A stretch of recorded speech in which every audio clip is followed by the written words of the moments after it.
오늘 주신 말씀은 다윗의 고백이에요. 다윗의 고백인데 이 고백은 다윗이 사울의 모든 위험으로부터 벗어나서 이제 사울과 요나단이 죽고 다윗이 헤브론에서 왕노릇하게 되는 유다의 왕으로 올라서게 되는, 이게 안전해진 다음에 사울이 자기 삶을 돌아보면서 하나님 앞에 고백하는 사울의 신앙 고백이에요. 그래서 이 본문 18장은 시편 18장은 아주 유명한 다윗의 고백시고 나에게 하나님이 이렇게 행하셨다라는 다윗의 신앙 고백이면서 간증인 거예요. 그래서 18장 1절은 이렇게 시작됩니다. 나의 힘이신 여호와여 내가 주를 사랑하나이다. 다윗은 하나님을 사랑하는 자였어요. 하나님을 사랑하는 자였어요.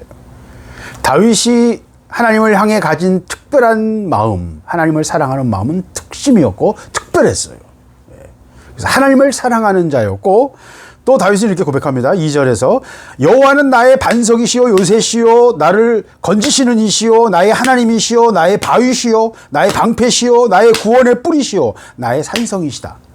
다 피할 곳이라는 거죠. 나의 방패가 되신다. 하나님이 나를 지키신다. 그의 7년 동안의 그 연단은 사울의 계속되는 핍박과 추격 속에서 목숨이 위험하는 정말 바람 앞에 촛불과 같은 상황을 계속 반복하는 그런 고단하고 고통스러운 삶 속에서 그는 살았습니다. 정신적으로 너무 불안정한 삶이었어요. 항상 추격당하니까요. 근데 그 속에서 하나님이 나의 요새시고 나를 건지시는 분이고 나의 바위시고 방패시었다. 여기 나오는 이야기들이 다 이스라엘 백성들이 적이 쳐들어올 때 어디로 숨어요? 산 위로 올라가서 바위 속으로 숨어버린단 말이에요. 바위 틈 사이로. 그러니까 하나하나 찾아다니기가 너무너무 힘들거든요. 그러니까 바위 속으로 숨어버리면 이스라엘 백성들이 바위 속으로 산 위로 올라가서 바위 속으로 숨어버리면 추격을 할 수가 없어요. 방패라는 말은 적이 활을 쏘거나 창을 던질 때 방패로 막아서 그 무기가 나를 찌르는 것을 피하게 하는, 내 생명을 지켜주는 도구가 방패예요. 구원의 뿌리라는 말은 적들이 쳐들어왔는데 증원군이 온다는 거예요. 증원군이 올 때는 나팔을 뿌 하고 불고 돌격 나팔을 불거든요. 이 돌격 나팔 소리가 나면 이제 나를 구원해 줄 증원군, 구원군이 왔구나, 지원군이 왔구나라는 소리인 거예요. 나를 구조하기 위한 구조부대가 왔구나, 그 얘기예요. 다윗에게는 하나님이 그러한 분이셨어요. 그러면서 다윗이 신앙 고백을 계속 하나님을 찬양하면서 쭉 얘기를 하면서 25절부터 오늘 읽은 본문에서 다윗의 신앙 고백의 어떤 절정이 잘 나타나 있습니다.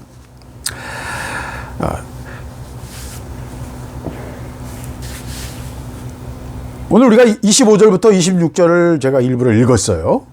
원래는 사실 27절부터 시작되는 겁니다. 제가 원하는 그 본문은 27절부터예요. 근데 25절, 26절도 굉장히 중요해요. 그래서 제가 일부러 이 본문을 저는 더 넣었습니다. 25절, 26절은 한마디로 말하면 하나님은 자비로운 자에게는 하나님의 자비가 나타나고 완전한 자에게는 하나님의 완전하심을 보이시고 분석적인 사람에게는 하나님의 분석적인, 논리적인 사람에게는 하나님의 논리가 나타난다는 거예요. 이게 무슨 말이에요? 사람은 각자 자기의 기질과 성격, 자기 자신의 교육 환경을 통해서 사람은 어떤 인격을 갖게 되는데 그 인격을 통해서 하나님의 그러한 부분이 나타난다는 거예요. 제가 전에도 말씀드렸습니다마는 캐릭터, 우리가 보통 성질이라고 그러죠. 물질의 성질. 돌은 딱딱하고 물은 액체잖아요. 물은 형체가 없어. 수증기 같은 거는 기체야. 그건 휙 다 날아가 버려. 각자 고유한 성질이 있죠.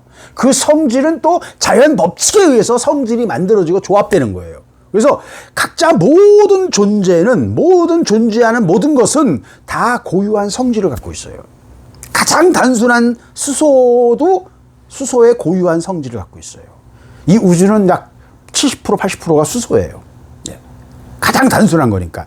가장 양성자, 중성자 하나만 딱 갖고 있는 가장 단순한 게 수소거든요. 그래서 그 가장 단순한 수소부터 시작해서 각자 모든 물질들, 모든 것들이 조합에 의해서 수만 가지, 수십억 가지 물건이 만들어지는데 다 다른 성질을 갖고 있어요. 예. 거기서 만들어져서 복잡하게 수백만 가지의 단백질이 조합돼 가지고 만들어진 모든 생명체들도 다 고유한 성질을 갖고 있어요. 예. 살쾡이 성질이 다르고, 토끼 성질이 다르고, 강아지 성질이 다르고, 고양이 성질이 다르고, 뱀이 성질이 다르죠. 캐릭터가 다르죠. 사는 습성도 다르고, 모든 게 다르죠. 예. 각자 또 고유한 것들이 거기서 나와요. 그래서 하나님의 창조에 가장 놀라운 게 뭐냐라고 나한테 묻는다면 너는 당연히 캐릭터다. 각자 고유한 성질, 각자 고유한 본성을 다 갖고 있다는 거예요. 근데 오늘 본문은 뭘 말하냐면 그런 모든 고유한 성질들이 다 누구에게서 왔다고요? 하나님이 만드셨다. 하나님의 성품이 그 속에 들어있다는 거예요. 그래서 자비로운 자는, 마음이 자비로운 사람이 있어요. 그 자비를 통해서 하나님의 자비하심을 그가 더 깊이 알게 된다는 거예요. 왜? 그 자비로움이 누구에게서 왔어요? 하나님에게서부터 온 거거든요. 왜? 이 세상에 있는 모든 성질은 다 하나님 만드신 거니까. 그래서 오늘 이 본문은요, 하나님이 만드신 이 아름다운 세상과 이 세상의 그 깊은 특징을 통해서 뭘 알 수 있다고요? 하나님 자신의 성품과 하나님의 계획을, 하나님 자신을 알 수 있다는 거예요. 나타내신다는 거예요. 그래서 우리가 이걸 자연신학이라고 그래요. 하나님 자신을 그 속 성질을 통해서 더 깊이 들어가 보면 하나님이 왜 이렇게 하셨는지, 하나님이 뭘 원하시는지를 드러내시고 나타내신다는 거예요. 다 나타내시고 보이시고 보여주신다는 거예요. 예. 세상 속에 이미 하나님의 것들이 다 들어있어서 깊이 들어가면 다 그걸 볼 수 있다는 것을 얘기합니다. 그러면서 이 모든 다양함은 어떻게 돼요? 하나님 안에서 하나로, 하나님의 고유의 것이니까 하나님 안에서 하나로 연합됩니다. 어떻게 연합됩니까? 예수 그리스도를 머리로 하는 그리스도의 몸 안에서 모든 다양함이 연합되는 거예요. 그래서요, 그리스도인은 편협되면 안 돼요. 편협. 내가 본 것만이 옳아! 넌 다 틀렸어! 이 손가락질 하지 말라는 거예요. 예수님께서 절대로 비판하지 말라고 그러셨죠. 왜? 하나님 안에서 이런 다양성이 있다는 거예요. 네, 다양성이 있다는 거예요. 이 다양성은 우리들끼리는 서로 연합이 안 돼. 너와 나는 너무나 달라서 절대로 연합할 수가 없어요. 그런데 그리스도 안에서만 연합이 가능해요. 네. 이 다양성을 인정하고 판단하지 말라는 것입니다. 다윗이 이 고백을 하는 건 놀라운 거예요. 왜? 다윗이 연단을 통해서 이걸 배우고 있는 거예요. 그래야 그가 왕이 될 수 있어요. 왜? 왕은 모든 사람을 품어야 되잖아요. 근데 목동으로 배운 자기가 본 것, 그 하나만 가지고 이게 전부야 라고 생각했다 그러면 다른 걸 다 거부했을 거예요. 그는 왕으로 세움을 받아도 편협한 왕이 돼가지고 위대한 왕이 될 수 없어요. 네. 다윗의 연단을 통해서 하나님은 뭘 보게 하셨어요? 다양성을 열으신 거예요. 다윗을 따르던 600명의 불황자들이 결국 뭐가 돼요? 나중에는 다윗의 용사들이 됩니다. 거기서 세 용사, 30용사가 나와요. 그들이 위대한 장군이 되고요. 이스라엘 역사의 최고의 전성기 다윗 왕국을 만들고요. 이스라엘 역사에서 가장 큰 판도와 영광을 만들게 됩니다. 그들은 불황자였어요. 도망자들이었어요. 범죄자들이었어요. 그러나 다윗을 통해서 그들은 새로운 계기를 만나고 하나님 앞에서 변화된 하나님의 도구들로 변화되는 것이에요. 이 다양함을, 다름을 인정하고 그 전체를 품는 것, 그것이 왕의 일이었던 거예요. 그래서 하나님은 다윗을 연단하셔야만 했던 것입니다. 그래서 오늘 본문 전체는요, 다윗이 내가 왜 이렇게 7년 동안 이 고통을, 극심한 고통을 당하며 왜 연단을 받았는가에 대한 질문이 있는 거예요. 그 질문에 대한 해답이 다윗의 고백을 통해서 나오는 거예요. 왜 우리는 연단을 통과해야 됩니까? 하나님은 이 다양함을 알게 하시고 또 하나님 앞에서 고난을 통과하게 하시는 것이 하나님의 훈련이에요. 왜 그렇습니까? 27절. 주께서 곤고한 백성을 구원하시고 교만한 눈은 낮추시리라. 이 하나님 앞에서 나아가는, 하나님을 향해 나아가는 사람들의 기본 자세인 거예요. 네. 교만한 마음으로 하나님 앞에서 서서는 하나님과 대화할 수 없고요. 하나님은 거들떠 보시지도 않아요. 하나님은 곤고한 자, 마음이 가난한 자, 깨어진 자, 하나님 앞에 겸비하고 하나님을 의뢰하는 자를 찾으세요. 곤고한 백성을 찾으세요. 다윗이 그러면 하나님을 의뢰하고 곤고했습니까? 당연하죠. 왜? 다윗은 목동으로서 소년의 몸으로 혼자서 양떼를 지켜야 했어요. 의지할 사람이 없어요. 그 속에서 늑대가 나타나든지 곰이 나타났을 때 그걸 지켜야 했어요. 그가 하나님을 의뢰함으로 그 늑대를 대적하고 곰을 대적하면서 그가 믿음으로 하나님 앞에 섰던 거예요. 그 훈련이 목동을 통해서 훈련된 훈련이 골리앗을 통해서 역사가 한 거예요. 골리앗을 무너뜨림으로 다윗이 용사로 이스라엘의 영웅으로 일어나게 돼요. 예. 우연히 된 게 아니에요. 왜? 그 삶 속에서 하나님을 의뢰하는 삶의 자세, 겸비함. 왜? 위기 속이니까 그는 어린 소년에 불과하거든요.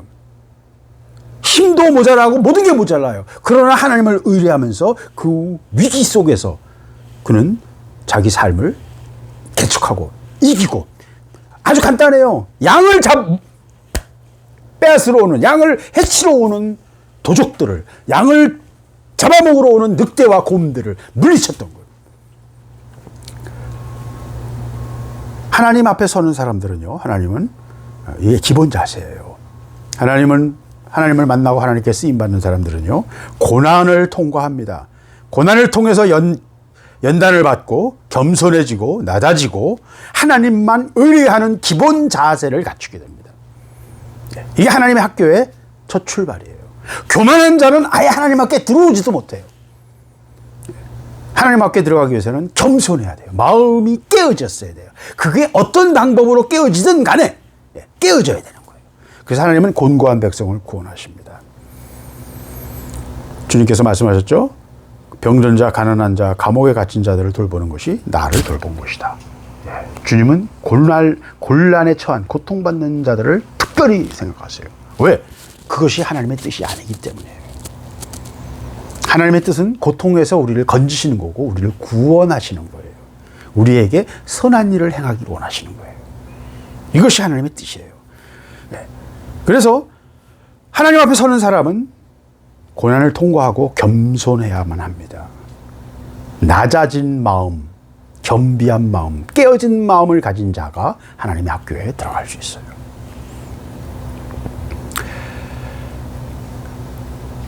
28절, 주께서 내 등불을 켜시며 여호와 내 하나님이 내 흑암을 밝히시리로다. 내가 주를 의뢰하고 적군을 향해 달리며 내가 하나님을 의지하고 담을 뛰어넘나이다.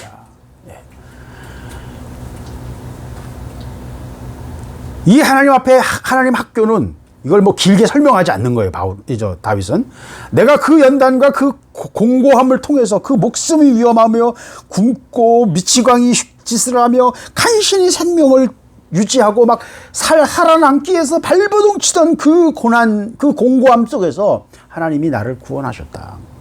그런데 그 과정을 통해서 내 등불을 켜셨다. 이 표현이 너무너무 중요한 것입니다.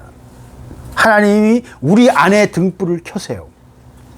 신앙은 내 안에 빛이 있는 거예요. 밖에 있는 빛이 아니에요. 신앙은 내 안에서 성령께서 말씀하시고요. 내 안에 있는 그리스도의 생명의 빛이 내가 자아가 깨어짐으로 빛을 비추는 거예요. 그 빛이 비칠 때 나도 보게 돼요. 이게 비밀이에요. 우리 자아가 깨어지고 우리가 성령에 순종하고 내 안에 역사하시는 하나님의 예수 그리스도의 빛이 나를 통해서 나타날 때, 열매로 나타날 때, 섬김으로, 봉사로 나타날 때 그 빛이 나를 또 인도한다는 거예요. 그래서 내 안에 등불을 켜셨다는 거예요. 영혼이 깜깜하고 앞뒤도 모르고 방향도 모르고 위험 속에서 벌벌벌 떨면서 사는 삶의 속에서 하나님이 나의 빛이 되셨다는 거예요. 그래서 위험과 고통은 그대로지만 이제는 보이지 않고 깜깜한 길을 가는 게 아니라 등불을 켜고 내가 어디로 가야 되는지 알게 됐다는 거예요. 네. 방향 없는 삶이 아니라는 거예요. 하나님의 인도하심과 부르심이 있는 거예요. 그래서 등불을 켜시며 여호와 내 하나님이 내 흑암을 밝히시리로다. 깜깜한 데서 어디로 가야 될지 모를 때는 이게 문인지 나가야 되는지 들어와야 되는지 내가 지금 어디 빠지고 있는지 모른단 말이에요. 산길을 걸어보세요. 그러면 위험합니다. 예. 잘못하면 낭떠러지로 떨어질 수도 있고 골짜기에 떨어질 수도 있고요. 예. 온갖 위험을 당할 수도 있죠. 깜깜한데 산에 돌아다니는 거는 밤에는 산에서는 움직이면 안 돼요. 왜? 큰 부상을 당할 확률이 높아요. 밤에는 가만히 있어야 돼요.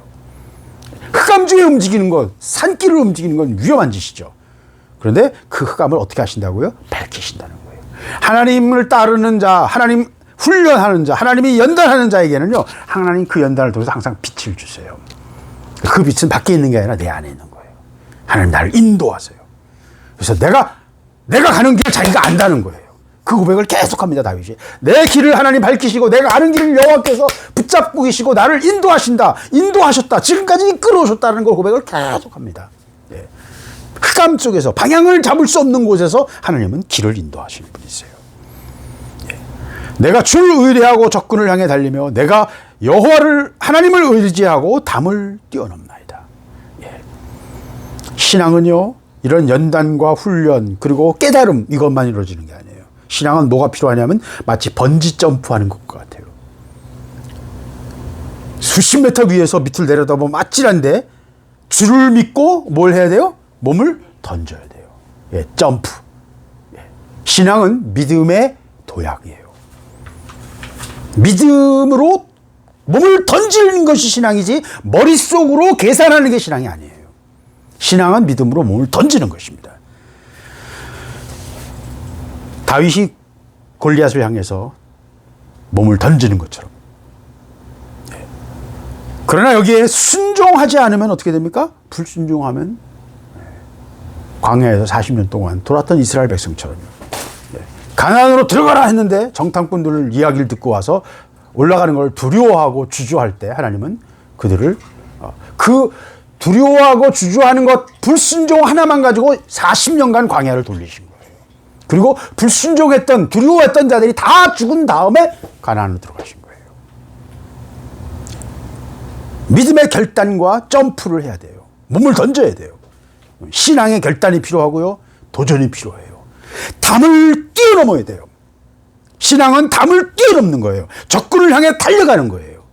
돌격 앞으로 하면 총알이 날라오고 화살이 날라오는데 몸을 던지면서 달려가는 거예요. 용기가 필요해요.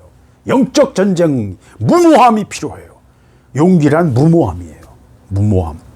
그러나 아무 생각 없이 아니요, 하나님의 말씀, 명령에 따라서 돌격 앞으로 하면 뛰어나가는 거예요. 하나님의 명령에, 하나님 말씀에 순종하며 그 말씀을 따라서 몸을 던지는 믿음, 그것을 요구하신다는 거예요. 다윗은 그런 믿음으로 하나님 앞에 서 있습니다. 돌격하는 일에 익숙했어요. 골리앗 앞에서. 모든 전쟁할 때마다 하나님 앞에 꼭 묻고 하나님이 함께 하실지, 하나님이 승리케 하실지 묻고 그 물음에 대한 하나님의 약속, 응답이 없이는, 다시 말하면 말씀이 없이는 한 발짝도 움직이기를 원하지 않았어요. 두려워했어요. 병력이 적은 걸 두려워한 게 아니라, 적군이 많은 걸 두려워한 게 아니라, 적군의 성벽이 높은 걸 두려워하는 게 아니라 하나님이 나와 함께 하시는지 안 하는지에 대해서 항상 두려워했어요. 왜? 하나님이 나의 힘이시거든요. 다윗의 힘의 근원은 뭐예요? 하나님이 함께 하심이었던 거예요. 이것이 다윗을 다윗되게 하신 거예요. 그래서 주를 의뢰하고 적군을 향하여 달리고 내가 여호와를 의지하고 하나님을 의지하고 담을 뛰어넘나이다. 예. 담을 뛰어넘으면서 적진을 향해서 적이 담을 쳐서 우리를 막아놓는데 그를 담을 뛰어넘어 버리. 예. 돌파해버린다. 신앙은 돌파예요. 돌파하지 못하면 늘 그 안에 갇혀 있는 거예요. 우리도 지금 돌파하지 못해서 이 과정에서 이 어떤 한계에서 벗어나지 못하면 계속 맴돌고 있는 것입니다. 돌파해야 돼요. 왜? 몸을 던져야 돼요. 그러면 이 도전과 이 돌파는 어떻게 이루어질 수 있습니까? 아무 때나 그냥 들이받으면 되는 거예요? 깡패 새끼처럼? 깡패들이 막 아무나 어깨만 부딪혀도 막 대들고 제압하려고 하잖아요. 어? 싸우려고 하잖아요. 예. 마루가 동네 고양이만 보면 막 난리치는 것처럼 아무나 대고 우리가 그렇게 돌파해야 되느냐? 그 얘기 아닙니다. 하나님의 말씀을 받아야 돼요. 군인이 모든 앞에 선자들에게 다 총을 쏘는 게 아니에요. 적군에게 총을 쏴야죠. 예. 그러죠? 예. 적군에게 총을 쏴야 되는 거예요. 그 적군을 누가 결정해요? 상관이 결정하는 거예요. 명령에 의해서 결정이 되는 거예요. 예. 돌격 앞으로 어느 지점을 향해서 어디를 포위해라. 예. 명령이 내려와야 되는 거예요. 그러니까 핵심이 뭐예요? 하나님 말씀이에요. 이 영적 싸움에 이 훈련받은 하나님의 사람들에게 가장 중요한 것 중에 하나가 하나님의 말씀이고 하나님의 인도하심이에요. 인도하심이 없으면요 멍청한 사람이 되는 거예요. 마루와 같이 모든 고양이한테도 다 쫓아다니면서 방구석 여포가 되는 거예요. 막 짖고 난리법석을 떠는데 실제 문제에 부딪히면 꼬리 내고 숨어버려. 영적으로 우리 그럴 수 있어요. 입으로는 다 할 것 같아. 현실 앞에서는 꼬리 내리고 찌그러지는 거예요. 하나님의 말씀이 가장 중요해요. 명령, 하나님의 인도하심이 가장 중요해요. 여호와의 도는 완전하고 여호와의 말씀은 순수하니 그는 자기에게 피하는 모든 자에게 방패가 되신다. 하나님의 말씀은요 완전해요. 하나님의 말씀은 순수해요. 온전하다는 거예요. 순수하다는 말은 잡된 것, 불순물이 없다. 오류가 없다는 거, 오류가 잘못되는 게 없다는 거. 하나님의 말씀은 완전하다는 거예요. 명령은 항상 명확하다는 거예요. 그러면서 31절 고백을 합니다. 여호와 외에 누가 나의 하나님이며 우리 하나님 외에 누가 반석이냐. 그러니까 이 영적 싸움은요 하나님 앞에서는 교만한 겸손해야 되고 교만을 낮추고 깨어진 마음이 돼야 되고 28절에는 내 안에 영적 빛이 있어야 돼요. 밝은 빛이 내 안에 있어야 돼요. 하나님께서 훈련받다 보면 내 안에 빛이 생겨요. 깨달음이 생겨요.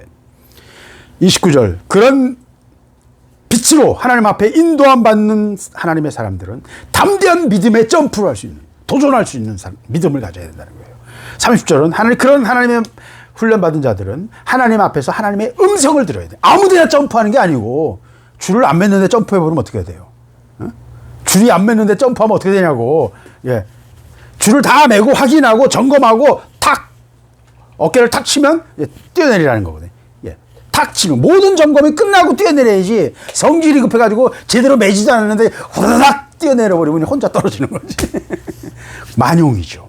명령이 가장 중요한, 하나님의 말씀이 가장 중요한 거예요.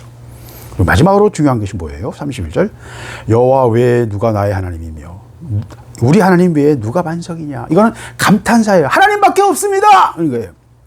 여호와 하나님만이 나의 참 하나님이며 다른 것은 없습니다. 다른 신은 없습니다. 라는 고백이에요. 탄성이에요. 이건 뭐예요? 이 영적 싸움에서 가장 중요한 건 뭐예요? 하나님을 찬양하는. 다윗은 항상 하나님을 찬양했잖아요. 다윗의 승리의 핵심 비결은 뭐예요? 하나님을 바라보고 하나님을 찬양하는 자였다는 거예요.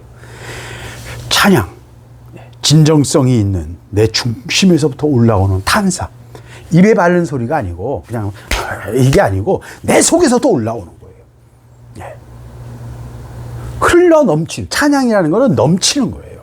물이 잔에다 부으면 물이 넘쳐서 흘러내리잖아요. 그런 것처럼 우리 안에서 흘러내리는 게 찬양인 거예요. 분출하는 거예요. 분수처럼 압력에 못 이겨서 쫙 올라오는 그게 찬양인 거예요. 그게 진짜 찬양이에요. 우리 영혼의 찬양이 올라와야 돼요. 내 속에서부터. 찬양을 흉내내는 것은 그것도 물론 필요해요. 훈련을 위해서는. 그러나 그거는 진정한 찬양이 아니에요. 하나님 받으신 찬양이 아니에요. 찬양은 내 속에서부터 분출되는 거예요. 하나님 외에는 누가 나의 하나님이시냐. 하나님이 지금까지 나를 인도하시고 지키시고 말씀하시고 돌파하게 하시고 이기게 하셨다. 이 하나님의 행하심을 볼 때 정말 하나님이 살아계신 하나님이시구나 라고 고백하고 찬양하게 된다는 거예요. 찬양이 이 하나님의 용사 다윗의 굉장히 중요한 전략적 무기였어요. 찬양을 감당하는 수 있는 마귀는 없어요. 어떤 영적 대적도요. 찬양하는 자를 이길 수가 없는 거예요. 찬양은 영적 무기 중에 가장 강력한 무기예요. 왜? 내 영혼의 충만함과 하나님의 힘과 능력이 내 안에 꽉 차 있음을, 압력이 찼음을 보여주는 게 찬양인 거예요. 압력이 차니까 끓는 물에 수증기가 차면 뚜껑을 드르륵 하는 것처럼 내 안에 있는 압력이 튀어나오는 거 드르륵 하면서 김이 팍팍 튀어나오는 그게 찬양이라는 거예요. 내 안에 있는 영적 에너지의 강렬함이 표현되는 게 찬양인 거예요. 흉내내는 게 찬양이 아니에요. 물론 흉내를 통해서 우리가 훈련을 돼야 돼요. 찬양도 훈련해야 되거든요. 그런 부분에서. 그러나 찬양 자체는 뭐예요? 내 안에서 넘쳐나오며 분출하는 강력한 하나님의 임재의 증거가 찬양이에요. 그래서 찬양으로 다윗은 항상 승리했어요. 그러면서 다윗의 고백이에요. 이제 지금까지 이 전체가 다 고백이지만 32절 이 하나님이 힘으로 내게 띠띠우시며 내 길을 완전하게 하시며. 지금까지 하나님이 주시는 힘으로 내가 싸웠다. 띠띠운다는 말은 제가 늘 말하지만 옷이 헐렁헐렁 하는 게 아니라 허리띠를 딱 맨다는 말이죠. 씨름 선수의 제일 중요한 게 뭐예요? 우리 한국 씨름에서는 삿바죠. 띠가 그게 힘을 쓰는 근원이에요. 삿발을 잡아서 그 삿발을 가지고 잡아서 집어 던지는 거잖아요.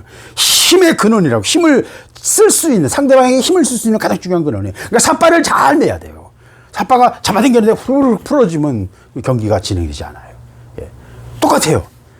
하나님이 주시는 이 힘, 내 안에서 넘쳐서 찬양으로 막 부글부글 끓으면서 나오는 이 힘, 하나님이 주시는 힘이 나를 사로잡고, 그리고 그 힘으로 말미암아 내 길을 완전하게 하신다는 거예요. 승리하게 하신다는 거예요. 완전하게 한다는 말은 어떤 장애물이나 문제가 없고, 아무런 문제가 없고 다 정리가 된다는 거예요. 그래서 하나님이 주시는 힘으로 싸우는 사람들이 하나님의 용사예요.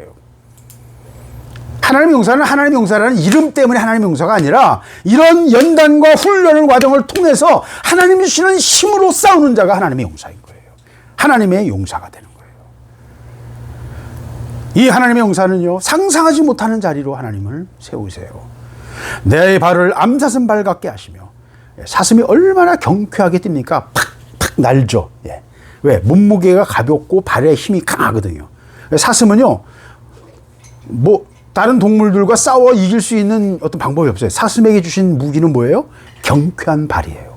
그래서 치타나 사자가 막 쫓아가다가 사슴이 방향을 휙 틀어버려. 그러면 치타나 사자는 쭉 미끄러져 버리죠. 사슴은 경쾌한 발을 가져서 가다가 픽 하고 방향을 바꿀 수가 있어요. 왜? 몸무게가 가볍고요, 강한 힘을 가졌거든요. 몸무게에 비해서 월등한 힘을 가진 거예요.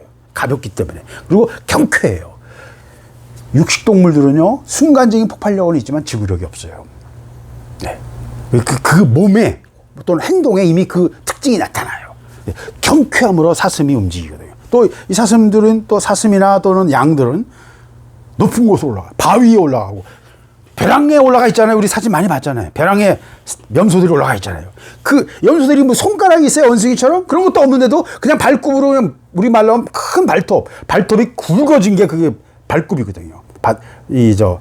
말이나 염소나 이런 이 동물들이, 소도 마찬가지고 발굽이거든요. 그 두꺼운 발굽을 가지고 굉장히 둔할 것 같은데, 그걸 가지고도 벼랑 끝에서 바위 틈 사이를 통과하는 거예요. 바위 사이에 서 있는 거예요. 내 발을 암사슴 발 같게 하시며. 훈련받은 자는요, 경쾌하고 능숙해요. 권투 선수가 한 달만 훈련을 쉬어도요, 벌써 우리가 눈에 보여요. 다리가 경쾌하지 못해요. 몸무게가 늘고요, 근육이 더 풀어지고요. 그래서 벌써 둔해요. 한 30초, 1분은 경쾌할 수 있어. 한 1회전, 2회전, 3회전 가는데도 경쾌한, 다리가 둔해지는 거예요. 그러다가 보면 맞는 거예요, 권투 선수가. 훈련의 차이가, 내가 훈련을 얼마나 열심히 했는가에 따라서 그대로 드러나요. 경쾌함. 훈련을 열심히 한 사람은 벌써 다리가 가볍고 경쾌해요. 필요한 것들을 다 뽑아냈고, 이미 근육이 충분히 준비되었고, 딱 지구력, 힘이 다 비축되어 있거든요. 경쾌하게 싸울 수가 있어요. 경쾌하다는 것 자체가 그가 얼마나 훈련되었고 준비되었는가를 보여주는 거예요. 나의 발을 암사슴 발 같게 하시고, 나를 나의 높은 곳에 세우신다. 아까 말한 것처럼 벼랑 끝에, 바위 위에 사냥이 올라가는 것처럼 높은 곳에 올라간다는 거예요. 상상할 수 없는 곳, 대적이 따라올 수 없는 곳에 높이 드신다는 거예요. 다윗은 그랬잖아요. 상상할 수 없는 거예요. 목동이었는데 하루아침에 이스라엘의 영웅이 되고요, 그 7년에 그 고통을 당한 뒤에는 결국 이스라엘의 왕이 되는 거예요. 유대의 왕이 되는 거예요. 왕이 돼버립니다. 나를 나의 높은 곳에 세웁니다. 목동일 때 그가 왕이 될 거라고 생각이나 했겠어요? 상상도 못했죠.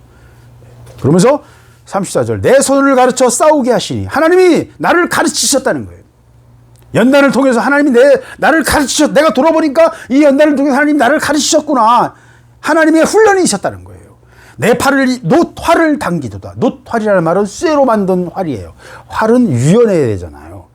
그래서 나무로 만들거나 대나무로 만들거나 우리가 복합금 같은 거 나무와 물풀의 나무와 뿔을 이용해서 아주 탄성이 좋은 것으로 만드는데 놋은 쇠잖아요. 쇠가 탄성이 좋아요? 아니잖아요. 그걸 당기려면 얼마나 힘이 필요해?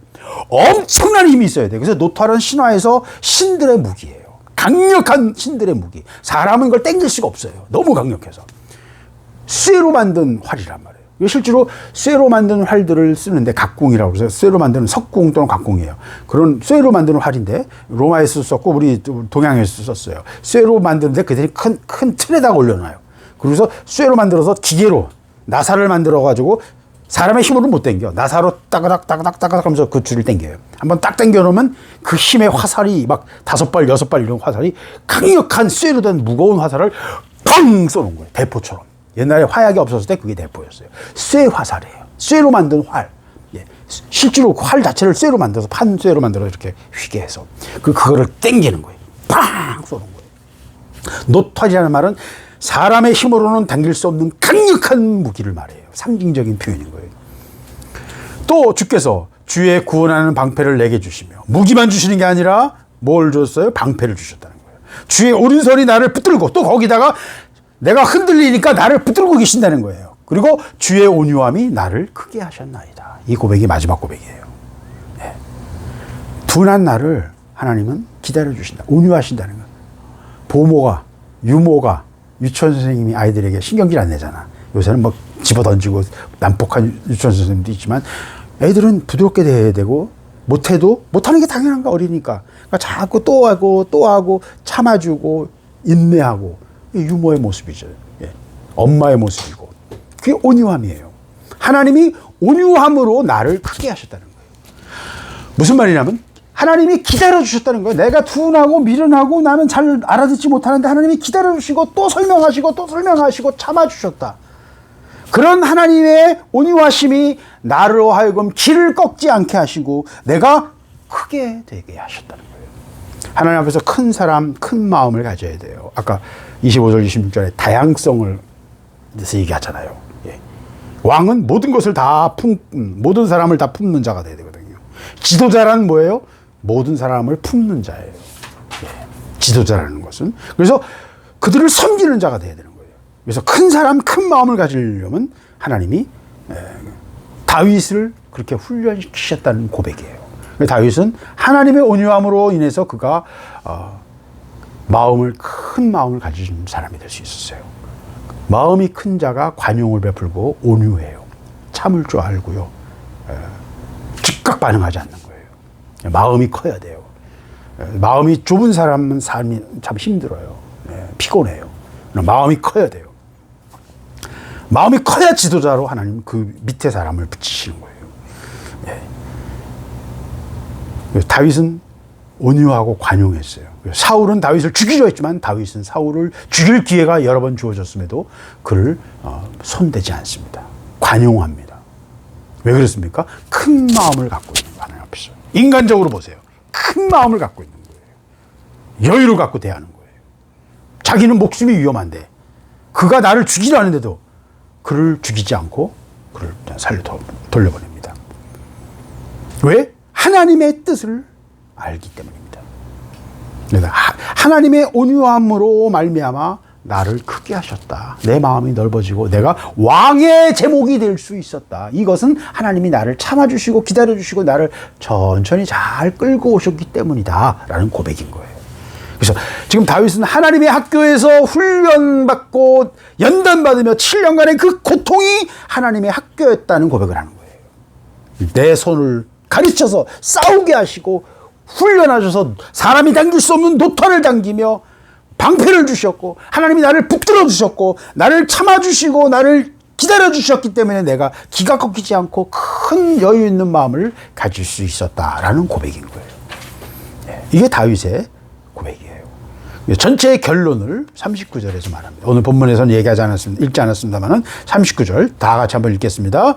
주께서 나를 전쟁하게 하려고 능력으로 내게 띄우사 일어나 나를 치는 자들이 내게 굴복하게 하셨나이다. 아멘. 다윗의 신앙 고백이에요. 나로 하여금 전쟁하려게 하려고 능력으로 내게 띠를 띄우셨다. 그러니까 왜 능력을 주세요? 싸우게 하기 위해서. 능력을 가지고 장난치라고 주는 게 아니고 자기 과시하라고 주시는 게 아니고 능력을 가지고 엿바꿔 먹으라고 돈 벌라고 주시는 게 아니고 능력을 가지고 내 명예를 높이라고 주시는 게 아니고 능력으로 영적 싸움을 싸우라는 거예요. 어떤 누구와 영적 싸움을 싸워요? 하나님의 뜻을 거역하는 자들과. 하나님이 처음엔 사울을 부르셨어요. 사울이 사람의 눈치 보고 사람만 바라보고 하나님 두려워하지 않으니까 하나님 사울을 버리셨어요. 그리고 다시 다윗을 부르셨어요. 근데 사울이 볼 때는 어떻게 돼요? 자기 왕위를 위협하는 게 다윗이니까. 하나님은 다윗을 쓰시길 원하셨어요. 다윗을 부르신 건 하나님의 뜻이에요. 근데 버림받은 사울은 다윗을 대적하고 다윗을 죽이려고 합니다. 그럼 그건 누구의 계획이에요? 사단의 계획이에요. 사단의 도구가 되는 거예요. 그래서 하나님의 뜻을 대적하는 자가 곧 사단의 도구고 그것이 하나님과 하나님의 사람들이 싸워야 될 영적 전쟁의 대상인 거예요. 그게 누구든 그것이 무엇이든 중요하지 않아요. 하나님의 뜻을 대적하는 것, 그것이 우리의 대적인 거예요. 그래서 이 영적 전쟁을 싸우게 하기 위해서 하나님이 나를 훈련시키셨고 능력으로 주셨고 그리고 일어나 나를 치는 자들이 다 내게 굴복하게 하셨다. 뭘 한 거예요? 다윗이 승리했다는 거예요. 영적인 승리를 항상 현실적인 삶 속에서도 항상 승리하는 하나님의 사람이었어요. 그래서 다윗은 상승장군이었어요. 항상 이기는 자였어요. 항상 이기는 모든 전쟁에서 승리했어요. 그래서 이스라엘의 영광을 이룬 거예요. 수십 번의 전투를 통해서 전쟁을 통해서 다윗은 역사상 가장 거대한 가장 큰 이스라엘의 영토를 만들었고 이스라엘의 주변의 모든 민족을 다 복속치는 이스라엘의 영광이 된 거예요. 다윗을 부르시는 하나님의 뜻, 하나님의 뜻을 대적하는 사울, 그는 사단의 도구였고 그 대적과 싸우는 것이 하나님 앞에서 영적 전쟁이에요. 그러나 다윗은 사울과 물리적인 전쟁은 단 한 번도 하지 않습니다. 항상 피해만 다녔어요. 누가 사울을 쳤어요? 블레셋이 사울을 쳐서 죽였어요. 그러니까 다윗과 사울의 전쟁은 영적 전쟁이에요. 본질적으로 영적 전쟁이에요. 하나님의 뜻에 대적하는 인간의 계획, 결국 그건 사단의 도구인 거예요. 이 구도가 명확하게 드러나는 이 영적 전쟁에 다윗을 하나님이 영적 전쟁에 싸우는 용사로 하나님의 뜻을 이루는 하나님의 군대로 사용하시기 위해서 능력을 주시고 그가 하나님을 의뢰하며 돌진할 때 승리하게 하셔서 모든 전쟁에서 승리하게 하셨다 하는 것이 이 시편 18편의 고백인 거예요. 그러니까 하나님의 용사가 어떻게 싸워야 되고 어떻게 하나님의 손에 사로잡혀 하나님의 뜻을 이루어야 할 것인지에 대해서 우리에게 명확하게 보여주는 다윗의 고백인 것입니다. 그래서 다윗은 왕의 제목으로 하나님이 빚으셨어요. 그래서 오늘 저는 가장 중요한 것 두 가지를 말하고 싶습니다. 하나는 그가 끝까지 하나님을 의뢰하며 돌파하는 믿음의 점프, 믿음으로 번지 점프하듯이 돌파하며 몸을 던지는 믿음이 그에게 있다는 것. 두 번째는 25절 26절에도 말하고 35절에도 말하지만 주의 온유함이 나를 크게 하셨다. 모든 다양함을 다 품을 수 있는 넓은 마음을 가지고 모든 백성들을 다 품을 수 있는 그런 넓은 마음을 가졌습니다. 다양성을 인정하고 받아들이고 그들을 연합하게 했다는 거예요. 그게 다윗의 위대함이었어요. 이 두 가지가 오늘 본문이 우리에게 말하고 있는 가장 중요한 영적인 특징입니다. 믿음의 점프가 없이는 발 한 발도 나갈 수가 없어요. 믿음의 점프를 거부하고 주저했을 때 그들은 광야에서 다 죽었어요. 기회는 많이 오는 게 아니에요. 항상 있는 게 아니에요. 하나님이 도전하실 때 믿음으로 몸을 던져야 됩니다. 그리고 하나님의 일은 크고 넓은 것이기 때문에 하나님 앞에서 쓰임받고자 한다면 넓은 마음을 가지고 온유함을 가지고 마음을 크게 가져야 한다는 것입니다. 이것이 오늘 시편 18편이 우리에게 말하는 하나님의 용사 다윗의 고백인 것입니다. 같이 기도하겠습니다.